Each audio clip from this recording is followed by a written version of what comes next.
Gold trusted gold buyers మీరు తాకట్టు పెట్టిన బంగారాన్ని విడిపించి ఈ రోజు ఉన్న మార్కెట్ ధరకు కొనబడను. బిగ్ బాస్ లో పవన్ కళ్యాణ్ గేమ్ ఎంత బాగా ఆడుతున్నాడో తెలుసు కదా.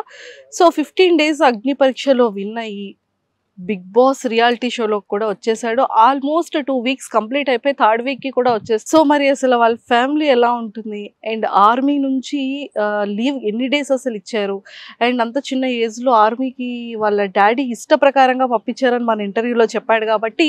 అండ్ వాళ్ళకి ఒక చిన్న పాన్ షాప్ ఉంది అండ్ ఇక్కడ అంకుల్ షాప్ లోనే ఉన్నారనమాట. సో అంకుల్ తో కూడా మాట్లాడి అసలు ఆర్మీ అనేది ఎందుకు అంత ఇంట్రెస్టెడ్ గా ఆర్మీకి పంపించాల్సి వచ్చింది పవన్ కళ్యాణ్ ని. అండ్ అలానే అగ్ని పరీక్షలో 15 days చూసారు కాబట్టి అండ్ ఇప్పుడు కూడా బిగ్ బాస్ హౌస్ లో చూస్తున్నారు కాబట్టి సో ఎలా ఫీల్ అవుతున్నారు, ఎలా ఉంది, ఇవన్నీ తెలుసుకుందాం. సో నాతో పాటు ఫాలో అయిపోండి. అంకుల్ ఎలా ఉన్నారు? బాగున్నారా? సో పవన్ కళ్యాణ్ ని చూస్తున్నారా టీవీలో? చూస్తాను. నేను ఇంటర్వ్యూ మీ అబ్బాయిని చేసినప్పుడు తమ్ముడు ఏం చెప్పాడంటే, అక్క నేను ఇంకా మంచి ఏదైనా జాబ్ చేయాలనుకున్నాను కానీ మా నాన్న ఇష్ట ప్రకారంగా నేను ఆర్మీలోకి వెళ్ళాను అని చెప్పారు. కుటుంబంలో మాది ఎక్కువ పోలీస్ డిపార్ట్మెంట్. మా బాబాయ్ పోలీస్ డిపార్ట్మెంట్, మా అన్నయ్య పోలీస్ డిపార్ట్మెంట్. మా అబ్బాయిని కూడా పోలీస్ డిపార్ట్మెంట్ లో చూడాలని నా మొదటి నుంచి మా నాన్నగారు కూడా మా మనవను కూడా మీరు చేయడానికి చెప్పడం జరిగింది. ఆ దీంట్లో వాడిని పెంచవచ్చు. సో మొత్తానికైతే ఎంత మంచి రెస్పెక్ట్ వచ్చింది చూసారా మీరు? చూసాను. అగ్ని పరీక్షలో ఎలా ఆడాడు చూసాను. వాడికి యాక్టింగ్, తమ్ముడికి యాక్టింగ్ అంటే చాలా ఇంట్రెస్ట్ అంట కదా. వాడికి ఇష్టం. మాకు చెప్పాడు, మాకు జాబ్కి వెళ్ళ కూడా అన్నాడు. వెళ్ళను అంటే ఏది ఏమైనా సరే నువ్వు జాబ్కి వెళ్ళాల్సిందే, నువ్వు తాడు పట్టుకో, అదే నీ అదృష్టం బాగుండి తగిలితే అటు నుంచి నీ ఇష్టం ఏదైనా చూసుకో. నా ఉన్న స్తోమతలో నువ్వు జాబ్ సంపాదించుకొని నీ డబ్బుతో నువ్వేం చేసుకుని ఇష్టం. నా కర్తవ్యం, నా ధర్మం ప్రకారం నేను చదివించాను. నువ్వు జాబ్ కొట్టిన వరకు కొట్టి నువ్వు ఎక్కడికి వెళ్ళిపోయినా నాకు అభ్యంతరం లేదు. సో ఇప్పుడు మరి 1 year మాట్లాడలేదంట మీతో జాబ్కి వెళ్ళిన తర్వాత? 1 year అమ్మా. 1 year 14 నెలలు. 14 నెలలు అంటే సంవత్సరం 2 నెలలు మాట్లాడలేదు. 2 నెలలు మాట్లాడాలి. మరి ఎప్పుడైనా మరి మీరు ఫోన్ చేయడం ఏమైనా చేసినా కట్ చేసేవాడు, మాట్లాడేవాడు కాదు. అంటే మనసులో అంత కోపం పెట్టుకున్నాడు. చాలా కోపం. ప్రేమ అలాగే ఉంటది, కోపం అలాగే ఉంటది. అది మాత్రం బాగా ఉంటుంది. సో ఇక్కడ ఎప్పుడైనా సెలవులకు వచ్చేటప్పుడు మీకు హెల్ప్ చేస్తూ ఉంటాడా? వస్తాడు. సెలవులకు వచ్చినా సరే ఎక్కువ వాళ్ళ తమ్ముడితో ఏదో చెప్పాలని చెప్తాడు, వాళ్ళ అమ్మతో ఏదో మాట్లాడుతాడు. ఏదో 2 నిమిషాలు బాగున్నావా అంటాడు, ఏదైనా చెప్తే ఆళ్ళకి అంటాడు, వెళ్ళిపోతాడు. మళ్ళీ ఫ్రెండ్స్ తో తిరుగుతాడు, మళ్ళీ వచ్చిన 15 రోజులు 1 నెల రోజులు కూడా కనీసం పావుగంట కూర్చొని మాట్లాడే భోజనం కూడా మాత్రం కూర్చొని చేయడు. ఎందుకని? ఆడంటే నేను తిరగడానికి వచ్చాను ఇక్కడికి, మేము కూర్చొని ఊసలాడడానికి వచ్చాను అంటాడా? అంటాడు. ఆడికి తెలియదు ఇంటి దగ్గర వెళ్ళకుండా. వాడు స్నానం చేసేటప్పుడు కూడా బాతులో నీళ్ళు నేనే పెట్టవలసి వచ్చేది. వాడిని అలా పెంచాం. మొత్తం అన్ని మీరే చేస్తారు? అన్ని. వాడు ఫస్ట్ క్లాస్ నుంచి అలా ఫస్ట్ వాళ్ళ అత్తే దగ్గర పంపించాం. అక్కడ 4 సంవత్సరాలు 5 సంవత్సరాలు ఉన్నాడు. మాకు హెల్త్ ఇష్యూ అవడం వల్ల, మా ఆర్థిక పరిస్థితుల వల్ల మేము ఆల్రెడీ ఇక్కడ ఉండేవాళ్ళం కాదు, బయట బెవర్లో ఉండేవాళ్ళం. ఏదో వ్యాపారం ఇచ్చి అక్కడికి వెళ్ళిపోయాం. వాడు పుట్టిన తర్వాత నాకు హెల్త్ ఇష్యూ అయిన తర్వాత వీడిని మా మేనత్ కడ పంపించి అక్కడ చూసుకున్న తర్వాత అక్కడి నుంచి మళ్ళీ హాస్టల్ జాయిన్ చేసాం రామచంద్రపురం. 10th వరకు చదివాడు. ఆయన అంతా బయటనే ఉంచాం. 10th నుంచి ఇక్కడ విజయనగరం తీసుకొచ్చి MS ఫస్ట్ ఇయర్ వరకు ఇక్కడ చేసాడు. MS ఫస్ట్ ఇయర్ రావగానే జాబ్ వచ్చింది. వెళ్ళన్నాడు, వెళ్ళిపో మళ్ళీ వచ్చేస్తున్నాను వెళ్ళిపోయి, నువ్వు వస్తున్నా ఇంటికి రావద్దని చెప్పేసాను. అంత పెద్ద మాట అన్నారా? చెప్పాను రావద్దని. అందుకే బాధపడ్డాడు. చెప్పాడు. వాడి ఇంటికి వెళ్ళి కాల్ ఎట్టుతాను, కాల్ ఇటు ఉంటది, సార్ నువ్వు చెప్పాడు. మరి ఏం చెప్పడానికి లేదు అక్కడ, నువ్వైతే రావద్దు ఇక్కడికి. ఇంకా కానీ తప్పదు, తల్లిదండ్రులు అన్న తర్వాత. కానీ ఈ రోజు ఆ రోజు అలా ఒగ్గిస్తే వచ్చిరా అన్నాను అనుకో, ఆడ పరిస్థితి ఎలా ఉంటుందో తెలియదు. సో అందుకే మంచి పొజిషన్ లో ఉన్నాడు. అందుకే పిల్లలు ఎప్పుడు తల్లిదండ్రుల మాట వినాలి. అలా పెద్దలు ఏంటంటే మేము అనుభవంతో చెప్తాం, వాళ్ళకి ఏంటంటే తల్లిదండ్రులు ఉన్నంత వరకు ఆ బాధ అనేది తెలియదు. నేను అనుభవించాను బాధ. మా అమ్మ నాన్న ఉన్నప్పుడు నేను ఎవరి మాట వినడా, చాలా ఎక్కడెక్కడో తిరిగి వచ్చి లాస్ట్కి వచ్చేసరి మళ్ళీ ఆ సుందరపేట వచ్చి రావాల్సి వచ్చింది. ఇక్కడే బతు తీరు ఏదో గ్రామస్తులు పెద్దల మనుషులు అందరూ అంగీకారంతో ఏదో షాప్ పెట్టుకొని అలా బతు జీవిస్తాం. సో ఇప్పుడు బిగ్ బాస్ హౌస్ లో గేమ్ ఆడుతున్నాడు, మీకు ఎలా అనిపించింది? వాడైతే బాగా ఆడు ఎక్కడ మాట్లాడాలో, ఎక్కడ అవసరం అయితేనే మాట్లాడతాడు. వాడికి అవసరం లేని దాంట్లో దూరడు. వాడు మొదటి నుంచి వాడు మాట్లాడాలనుకుంటే అది అక్కడ ఆడి విషయం ఉంటేనే మాట్లాడతాడు, లేకపోతే దూరడు పక్కన ఉంటాడు. వాడు మొదటి నుంచి ఆడి మెంటాలిటీ.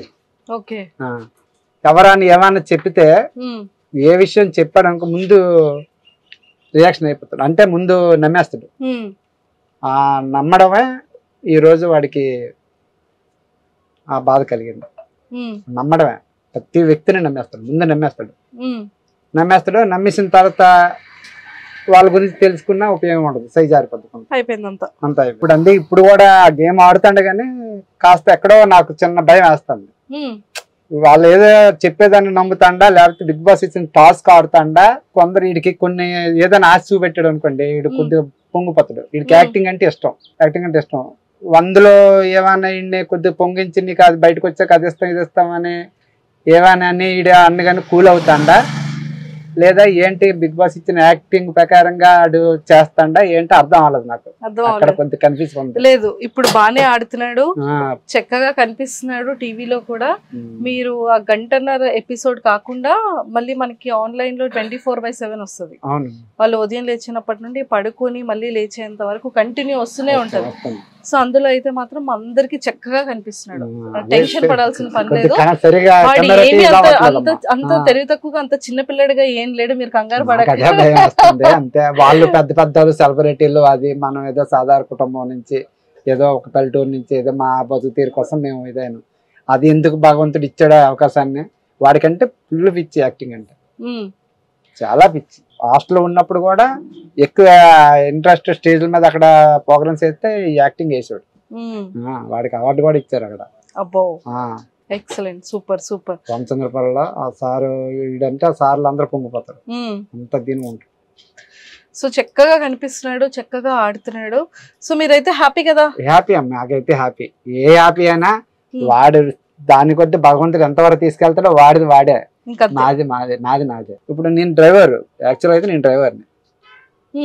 డ్రైవర్ శక్తి తగ్గిపోయింది, రోడ్డు మీద మరి తిరిగే ఓపిక లేదు కాబట్టి గ్రామస్తుల పెద్దలతో సహకారంతో ఏదో షాప్ అడుగు స్థలం అడుక్కొని షాప్ పెట్టుకుంటాను. ఏదో మా తల్లి ముగ్గురం బతుకుతాను చాలు. మానవటాలకి ఇది బాస్. రిటైర్మెంట్ 45 years, ఇక నుంచి పరిగెట్టలేము, ఏది చేద్దామన్నా చేయలేము, తినడానికి గడిచిపోతే చాలు, అంతే. సంపాదించింది మోసుకెళ్ళిపోలేము. మరి మీకు పవన్ కళ్యాణ్ ఏం పంపించట్లేదా? వాడు ఇస్తాడు, వాడు నేను తీసుకోను కదా. మీరు తీసుకోరు కానీ పాపం ఇంట్లో వాళ్ళ మమ్మీకు ఎవరికో ఏది వాళ్ళ అమ్మకి వాడు ఇచ్చుకుంటే ఇస్తున్నా, నాకు అవసరం లేదు. నా కష్టాలతో నాకు అంతే. వాడికి పెళ్లి చేసే వరకు నా కష్టార్థమే. మా అమ్మ బాబు మా తాతమ్మ సంపాదించింది, వాడి పెళ్లికి నా డబ్బులతోనే చేస్తాను తప్ప ఆ డబ్బులతో నాకు అవసరం. అమ్మో సూపర్ సూపర్ సూపర్. మరి ఓట్స్ ఏమని చెప్పారా ప్రేక్షకులందరికీ? ప్రతి ఇక్కడ మా ఉత్తరాంధ్రలో ప్రతి ఒక్కరు వాడు మాట్లాడేది. మా ఉత్తరాంధ్ర ప్రజలు, తెలంగాణ ప్రజలు, ఏపీ ప్రజలు అందరూ కూడా వాడిని ఆదరించారు. చాలా వాళ్ళందరికీ ఆల్రెడీ ఇది పెట్టాను, ఇంకా అలాగే చూస్తారని అందరికి ప్రజలందరికీ నేను హృదయపూర్వకంగా నమస్కారం దానం పెట్టుకుంటాను. అలాగే ఇక్కడ ఊర్లో ఎవరైనా అంటున్నారా మీ అబ్బాయి బాగా ఆడుతున్నాడు, టీవీలో కనిపిస్తున్నాడు అని చెప్తాను, చాలా మంది చెప్తాను. అప్పుడు ఏమనిపిస్తుంది మీకు? ఏమనిపిస్తుంది, కొద్ది దీని ఆనందంగా ఉంటది కానీ నాకు మనసుకు నచ్చదు. అక్కడికి వెళ్ళిపోతే బాగుండు, మళ్ళీ ఉద్యోగానికి మళ్ళీ ఏం ఆలోచిస్తాడో నాకు భయపడుతున్నారు. గవర్నమెంట్ అనేది అదొక తాళ్ళ బలం. ఈ యాక్టింగ్ అనేది హిట్ అయితే డబ్బులు వస్తాయి, హిట్ కాకపోతే మామూలు లేదు. ఆ సెలవులు ఉన్నాయంట, ఆ సెలవుల ప్రకారంగా ఆడుకొని మళ్ళీ వెళ్ళిపోతాడు. అటు నుంచి వాడికి ఏమైనా ప్రెజర్ ఉంటది, అటు చాలా మంది సమాధానం చెప్పుకోవాలి. అక్కడ సెంట్రల్ ఏం లేదు, చక్కగా లీవ్ ఇచ్చారు, అక్కడ వాళ్ళందరూ టీం వాళ్ళందరూ చూసుకుంటున్నారు. సో హ్యాపీగా ఆడుకుంటాడు, తర్వాత మళ్ళీ వెళ్ళిపోతాడు. మీకు ఆ టెన్షనే లేదు. చెప్పాడు నేను వెళ్ళిపోతాను డాడీ, మా సెలవు పెట్టుకోవచ్చు అన్నాడు. సరే అమ్మా పెట్టుకో కదా అనలేదు. సరే నీ యాక్టింగ్ ఇష్టం అన్నా కదా, అది భగవంతుడు తగిలింది వెళ్ళు, అంతే. ఏదైనా కష్టమైన నష్టమైన నువ్వే భరించాలి అని చెప్పేసాను. సరే డాడీ అని వాడి ఇష్టం పరంగా ఇప్పుడైతే ఒగ్గాను, అంతే. వచ్చేస్తాడు చక్కగా, మళ్ళీ హ్యాపీగా మళ్ళీ వెళ్ళిపోతాడు జాబ్ కి. అవును, ఓకేనా? Bye uncle, thank you. వెళ్ళను అంటే ఏది ఏమైనా సరే నువ్వు జాబ్కి వెళ్ళాల్సిందే, నువ్వు తాడు పట్టుకో. అదే నీ అదృష్టం బాగుండి తగిలితే అటు నుంచి నీ ఇష్టం ఏదైనా చూసుకో, నా ఉన్న స్తోమతలో నువ్వు జాబ్ సంపాదించుకొని నీ డబ్బుతో నువ్వేం చేసుకో నీ ఇష్టం. నా కర్తవ్యం నా ధర్మం ప్రకారం నేను చదివించాను, నువ్వు జాబ్ కొట్టిన వరకు కొట్టి నువ్వు ఎక్కడికి వెళ్ళిపోయినా నాకు అభ్యంతరం లేదు. సో ఇప్పుడు మరి 1 year మాట్లాడలేదంట మీతో జాబ్కి వెళ్ళిన తర్వాత? 1 year అమ్మా, 1 year 14 నెలలు. 14 నెలలు అంటే సంవత్సరం 2 నెలలు మాట్లాడలేదు. 2 నెలలు మాట్లాడాలి. మరి ఎప్పుడైనా మరి మీరు ఫోన్ చేయడం ఏమైనా చేసినా కట్ చేసేవాడు, మాట్లాడేవాడు కాదు. అంటే మనసులో అంత కోపం పెట్టుకున్నాడు? చాలా కోపం. ప్రేమ అలాగే ఉంటది, కోపం అలాగే ఉంటది, అది మాత్రం బాగా ఉంటుంది. సో ఇక్కడ ఎప్పుడైనా సెలవులకు వచ్చేటప్పుడు మీకు హెల్ప్ చేస్తూ ఉంటాడా? వస్తాడు, సెలవులకు వచ్చినా సరే ఎక్కువ వాళ్ళ తమ్ముడితో ఏదో చెప్పాలని చెప్తాడు, వాళ్ళ అమ్మతో ఏదో మాట్లాడుతాడు, ఏదో 2 నిమిషాలు బాగున్నావా అంటాడు, ఏదైనా చెప్తే ఆగితే అంటాడు, వెళ్ళిపోతాడు. మళ్ళీ ఫ్రెండ్స్ తో తిరుగుతాడు, మళ్ళీ వచ్చిన 15 రోజులు 1 నెల రోజులు కూడా కనీసం పావుగంట కూర్చొని మాట్లాడే భోజనం కూడా మొత్తం కూర్చొని చేయడు. ఎందుకని? ఆడంటే నేను తిరగడానికి వచ్చాను ఇక్కడికి, మేము కూర్చొని ఊసలాడడానికి వచ్చాను అంటాడా? అంటాడు. ఓకే. ఆడికి తెలియదు ఇంటి దగ్గర వెళ్ళకుండా, వాడు స్నానం చేసేటప్పుడు కూడా బాతులో నీళ్ళు నేనే పెట్టవలసి వచ్చేది. వాడిని అలా పెంచాం. మొత్తం అన్ని మీరే చేస్తారు? అన్ని. వాడు ఫస్ట్ క్లాస్ నుంచి అలా ఫస్ట్ వాళ్ళ అత్తయ్య దగ్గర పంపించాం. అక్కడ 4 సంవత్సరాలు 5 సంవత్సరాలు ఉన్నాడు. మాకు వెల్త్ ఇష్యూ అవడం వల్ల, మా ఆర్థిక పరిస్థితుల వల్ల మేము ఆల్రెడీ ఇక్కడ ఉండేవాళ్ళం కాదు, బయటలో ఉండేవాళ్ళం. ఏదో వ్యాపారం ఇచ్చి అక్కడికి వెళ్ళిపోయాం. వాడు పుట్టిన తర్వాత నాకు హెల్త్ ఇష్యూ అయిన తర్వాత వీడిని మా మేనత్ కడ పంపించి అక్కడ చూసుకున్న తర్వాత అక్కడి నుంచి మళ్ళీ హాస్టల్ జాయిన్ చేసాం రామచంద్రపురం. 10th వరకు చదివాడు. ఆయన అంతా బయటనే ఉంచాం. 10th నుంచి ఇక్కడ విజయనగరం తీసుకొచ్చి MS ఫస్ట్ ఇయర్ వరకు ఇక్కడ చేశాడు. MS ఫస్ట్ ఇయర్ రావగానే జాబ్ వచ్చింది. వెళ్ళా అన్నాడు, వెళ్ళిపో మళ్ళీ వచ్చేస్తున్నాను వెళ్ళిపోయి, నువ్వు వస్తున్నా ఇంటికి రావద్దని చెప్పేసాను. అంత పెద్ద మాట అన్నారా? చెప్పాను రావద్దని. అందుకే బాధపడ్డాడు. చెప్పాడు. వాడి ఇంటికి వెళ్ళి కాల్ ఎట్టుతాను, కాల్ ఇటు ఉంటది, సార్ నువ్వు చెప్పాడు. మరి ఏం చెప్పడానికి లేదు అక్కడ, నువ్వైతే రావద్దు ఇక్కడికి. ఇంకా కానీ తప్పదు, తల్లిదండ్రులు అన్న తర్వాత. కానీ ఈ రోజు ఆ రోజు అలా ఒగ్గిస్తే వచ్చిరా అన్నాను అనుకో, ఆడ పరిస్థితి ఎలా ఉంటుందో తెలియదు. సో అందుకే మంచి పొజిషన్ లో ఉన్నాడు. అందుకే పిల్లలు ఎప్పుడు తల్లిదండ్రుల మాట వినాలి. అలా పెద్దలు ఏంటంటే మేము అనుభవంతో చెప్తాం, వాళ్ళకి ఏంటంటే తల్లిదండ్రులు ఉన్నంత వరకు ఆ బాధ అనేది తెలియదు. నేను అనుభవించాను బాధ. మా అమ్మ నాన్న ఉన్నప్పుడు నేను ఎవరి మాట వినడా, చాలా ఎక్కడెక్కడో తిరిగి వచ్చి లాస్ట్కి వచ్చేసరి మళ్ళీ ఆ సుందరపేట వచ్చి రావాల్సి వచ్చింది. ఇక్కడే బతు తీరు ఏదో గ్రామస్తులు పెద్దల మనుషులు అందరూ అంగీకారంతో ఏదో షాప్ పెట్టుకొని అలా బతు జీవిస్తారు. సో ఇప్పుడు బిగ్ బాస్ హౌస్ లో గేమ్ ఆడుతున్నాడు, మీకు ఎలా అనిపించింది? వాడైతే బాగా ఆడు ఎక్కడ మాట్లాడాలో, ఎక్కడ అవసరం అయితేనే మాట్లాడతాడు. వాడికి అవసరం లేని దాంట్లో దూరడు.